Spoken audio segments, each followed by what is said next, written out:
This is Mario Kart, a game I'm pretty sure everyone has played at least once. Probably not this version, maybe this one, or this one, or maybe this one. Whatever the case, we all played Mario Kart at some point.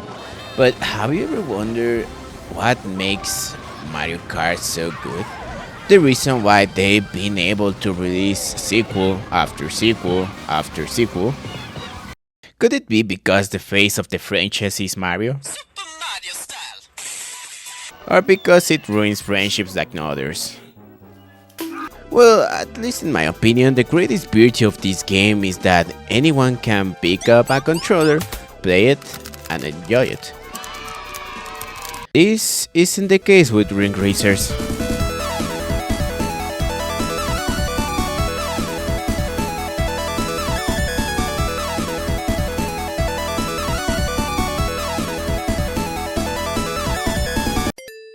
Okay, first of all, what's even Ring Racers?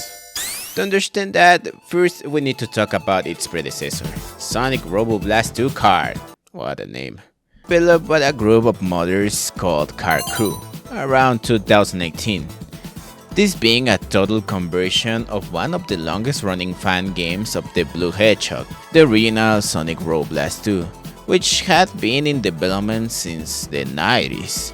And it used the Doom Legacy engine, which relies on the source code of the original Doom to create mods or completely different games. So yeah, this game is a conversion of a conversion of a conversion. Going back to Robo Blast 2 KART, it was a very basic game, with just enough to be classified as a kart game. It had items, characters, tracks, and its mechanics.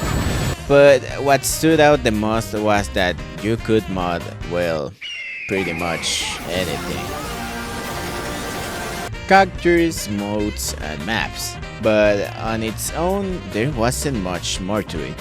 It doesn't even have Grand Prix or races with CPUs, so it pretty much was a game to kill some time with friends, and that's it.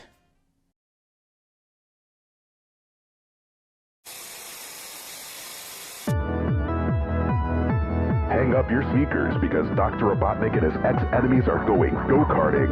Use the untapped potential of rings to supercharge your vehicle across more than 200 crazy courses.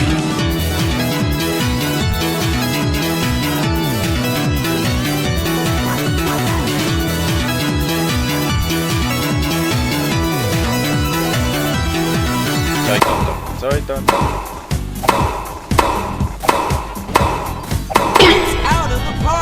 Then, out of nowhere, Ring Racers was released to the public on April 24.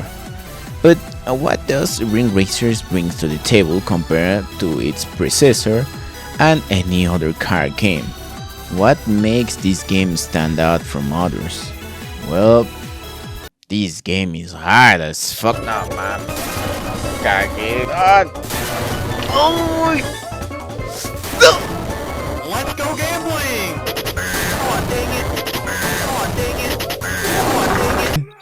Todo el pinche rato estoy peleando por octavo. Por octavo. Okay, imagine this.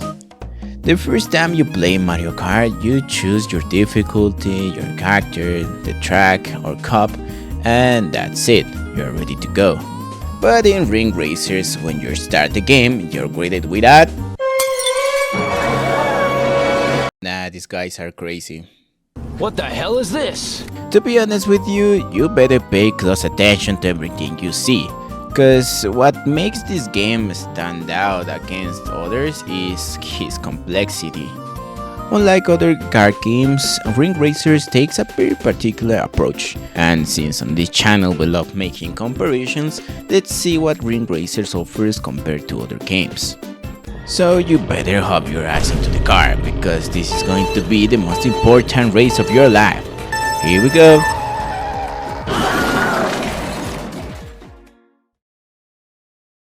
Ring Racers is oppressive. Me cago en todo. Stressful. Mierda estoy haciendo. And frenetic. ¿Qué mierda está pasando? but also kinda fun though. Pensé que este era ¡Oh! Me con mi propio ítem. This game takes every card game mechanic and puts it on step. Dulces mágicos. There are so many things you need to pay attention to that I wouldn't blame you if just watching it makes you feel dizzy. But don't worry, my dear viewer, I'll guide you by the hand so your brain doesn't blow up or something like that. One thing to keep in mind is the physics. Very rarely, if ever, does games like this have physics, but Ring Racers does. If the track is steeply inclined, it will affect your speed. And if you get hit by an item or bumped by another car, depending on the speed of the object, it will impact on...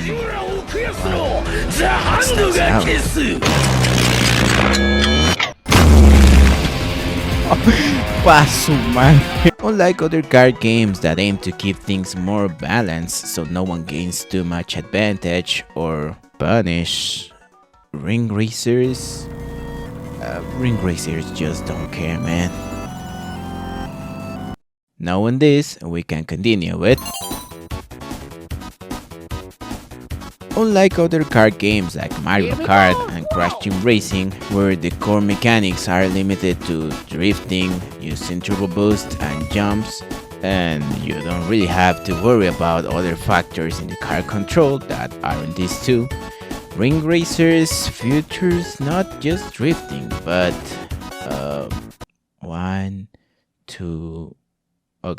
6 mechanics in a car game. I'll explain these mechanics one by one, from the easiest to understand to the most complex.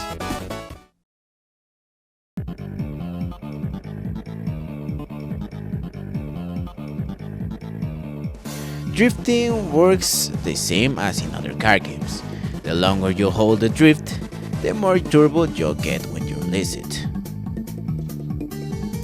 Unlike other games where your influence over an item is sometimes limited to how quickly you obtained it, here you can also control the item itself.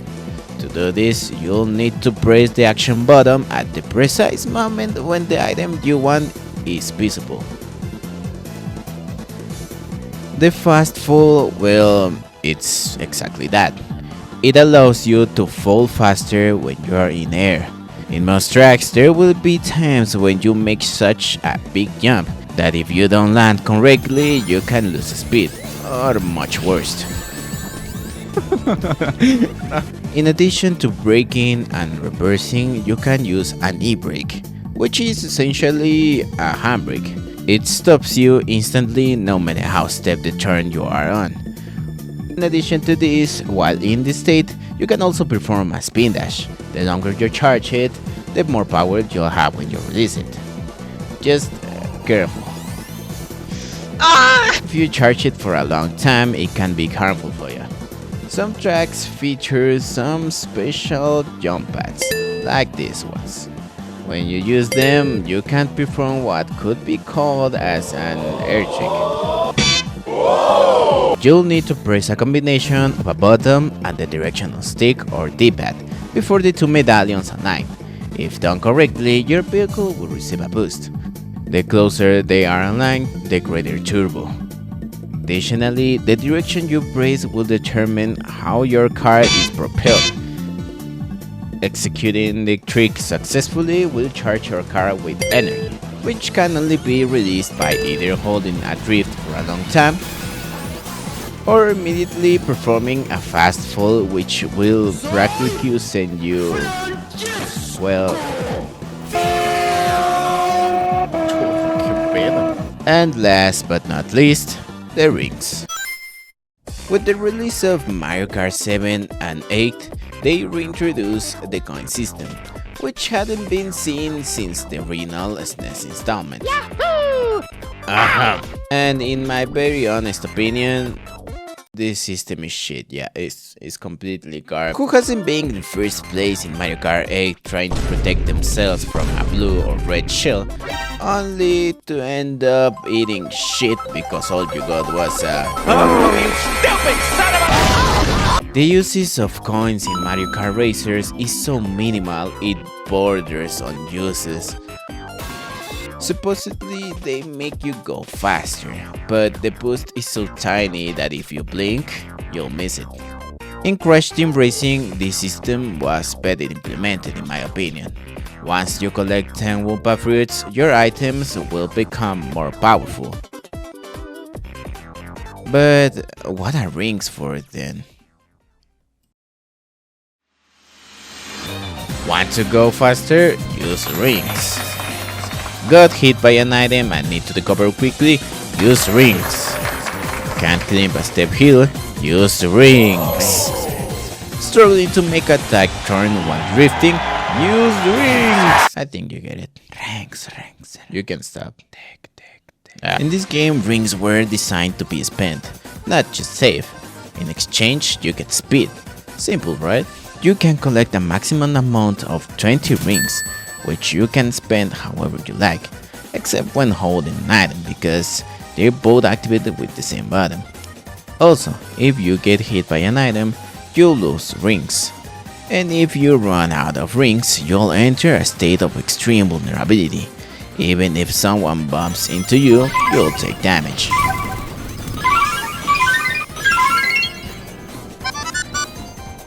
Okay. However, you're not entirely defenseless. The Insta Shield is a melee attack that can be only used when you have no rings. But there's a catch. Using the Insta Shield puts you into ring death. What does that mean? You'll have negative ring numbers, and the only way to pay off this debt is by collecting more rings. Like a loan from a US university or something like that. Because of this, it's recommended to use Insta Shield only as a last resort.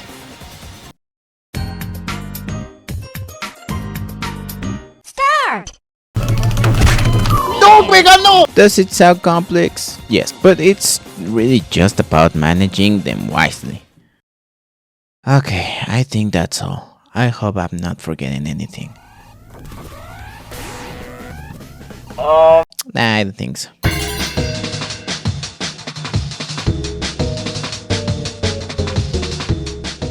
Just like in other card games, we have 3 types of items here. Speed, defense, and attack. Depending on your position in the race, whether you are sucking up or not that bad, you might get something as simple as a banana, spike, or no much. Speed items, well, not surprisingly, they make you go faster, but they also have another use we'll discuss later. The defense item's sole purpose is to protect you from certain attacks, which they do poorly. Unlike Mario Kart, where holding a banana in your ass, or holding a super horn is enough to win, here you'll have to think it a bit more. As mentioned before, you can use rings and items simultaneously, so you'll need to decide whether to disable yourself or go faster. Also, if you hold an item for too long, it will make you go slower. Either choice could go as good as you might think, with no consequences at all, or completely bullshit. What the actual shit? And last but not least, attack items, which 80% of the time, using one will be not good. For an attack item to be effective, you practically need to be the best sniper in the fucking world. Or spam it until you hit something. That said, when you finally land a hit, you will probably ruin someone's day.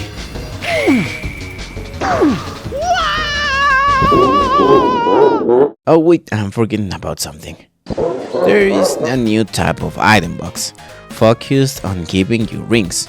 It works like a casino slot machine, similar to the ones in the main franchise. Some give you just a few, while others give you enough to buy a bubblegum in Venezuela. In most other games, items are purely meant to help you, no matter how bad they are sometimes. But in Ring Racers, items are a double-edged sword. Just as they can mess up others, they can mess you up too. Me cago en la puta. But we will talk about that later. However, what are soldiers and their weapons without a good battlefield? What kind of bullshit did I just said?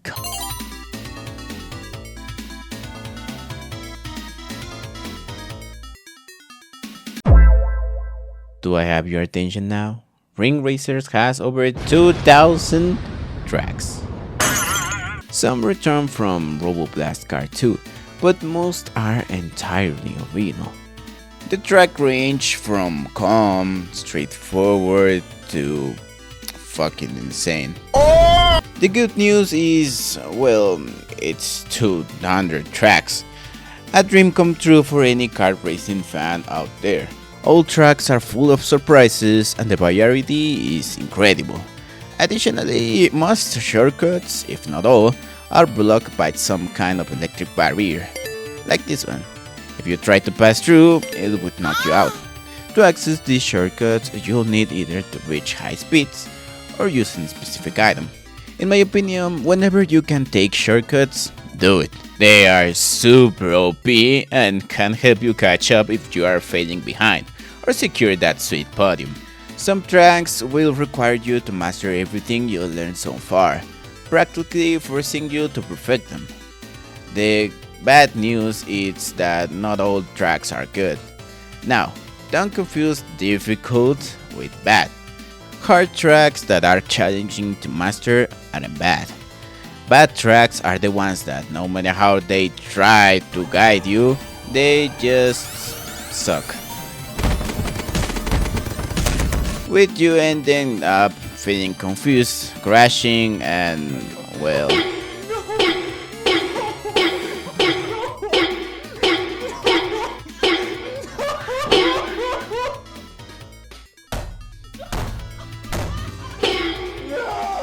And cause there are so many tracks, at least in online mode, it will be nearly impossible to master a single one, since the rotation changes constantly. It's unlikely you'll race on the same track twice. Fortunately, the majority of the tracks are well designed, allowing you to take full advantage of the game's new mechanics. And if you don't feel confident of your skills, you can always practice with the CPU in Grand Prix.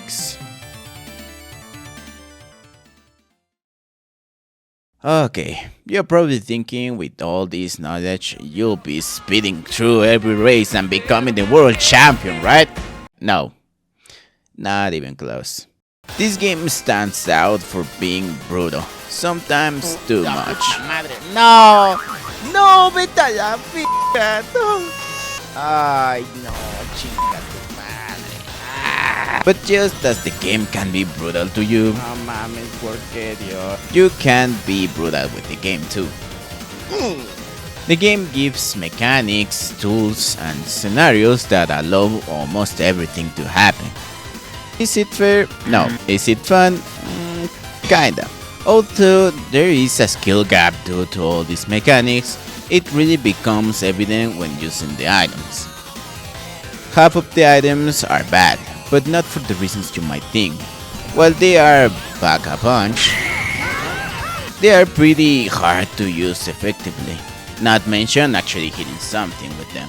They're more defensive in nature, better used by throwing them backwards to stop others from catching up, and avoid being hit by the very same junk you're throwing. Me cago en la puta. On the other hand, the other half of the items focus on making you powerful. Maybe too powerful. No puedo controlarlo. These items, despite making you ridiculously OP and fast, can end up backfiring. Especially on tracks without ratings. Can say goodbye to the podium. This is where the skill gap really shows. To make full advantage of these items, you need to race with precision. Otherwise, you'll spend your time crashing and flying off the stage. Combining these mechanics with the management of rings makes the game incredibly complex. which is why it struggles as a card game. But that doesn't necessarily mean it's bad. Crash Team Racing is a complex game to some extent, though unintentionally so. Most of its advantage techniques and mechanics were discovered by the community and later adopted by the developers. These mechanics aren't considered bugs, they are more like exploits, techniques created by taking advantage of a game's abilities or physics to gain an edge, even if that advantage was initially unintentional. However, this also makes the skill gap widen dramatically. The balance between items and mechanics is practically non-existent, meaning that if you lose speed for any reason, your dream is over. It will be nearly impossible to catch up to the first place racer ever again. Unless they also mess up, but without any interruptions, this is unlikely. As a result, if you jump into Crash Team Racing Online mode, chances are the lobby won't stay full more than 3 races. This is why the Ring Racers tutorial is so important, and why you can enter online unless you have completed a prix. This game wants to make it clear from the start that it's complex, and it's not for everyone. I might make fun of how basic Mario Kart is and how rarely they take risk by changing the mechanics, but it's precisely that simplicity that made it go further than any other kart game. However, just because Ring Racers is different doesn't mean it's bad. That said, Ring Racers is more focused on being a complete exaggeration of the kart genre. One that, despite having 1,000 mechanics, is also the most imbalanced. No, ¿cómo crees? If you're not used to losing, this might not be your game. But if you don't care and you are looking for something different from other card games, you might like it a lot. I recommend it trying out with friends. It's a lot of fun. But, well, this video was nothing more than an introduction to the gameplay of the game, what I consider to be the most important aspect of it. That said, this game has an impressive amount of content and detail for something made by fans. The effort and dedication its development team put into it's evident, even if it's not entirely perfect. It practically feels like an official product, and it already has a ton of well-made and easy to install mods. But anyway, we won't talk about all of that today because I would like you to discover for yourself everything this game has to offer to you. I don't think it will disappoint you, especially if you love card games. But with that said, I'm Cool Danny, thanks for watching and see you on the track. Bye bye.